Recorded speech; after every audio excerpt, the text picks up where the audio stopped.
Kag sa number 1, PBBM upod si DPWH Secretary Dizon ginapaabot sa Bacolod sa Biyernes para mag-inspect sang flood mitigation efforts sang syudad. Si Presidente Ferdinand Marcos Jr. ang ginapaabot sa Bacolod City sininga Biyernes samtang ginpatigayon kaina sang aga ang second Bacolod Flood Mitigation Summit.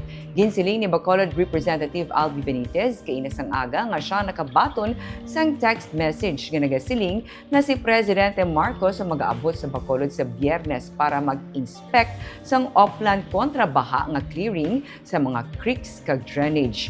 Siya ang pag-aupda ni DPWH Secretary Sec Dizon base sa announcement man nga ginhimo sini. Sa second Bacolod Flood Mitigation Summit naman nga ginpatigayon kaina sang aga gin-outline ni Benitez ang mga lalabuton. Sunod sa iya, ang paglubad sa madugay na nga problema sa pagbaha sa syudad, hindi choice, kundi labing kinahanglanon para sa isa ka syudad nga nagatinad kag isa ka forward-looking city.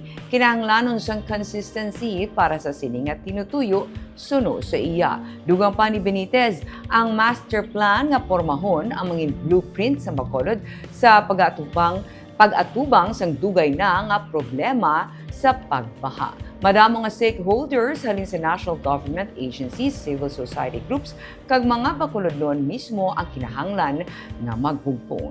Gintukod man ang isa ka technical working group nga maghimo sa white paper nga manginuna nga draft sang flood mitigation master plan. Dugang pa ni Benitez, wala sang isa ka proyekto, isa ka ahensya o kung isa ka individual nga makalubad sang problema sa baha. Kinahanglan ng engineering, science, maayo nga pagplano, pagpatuman sang layi, disiplina sa mga pumuluyo kag liderato.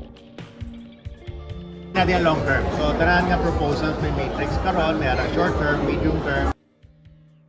Coming from different stakeholders. Pamatian na na, i-synthesize na na.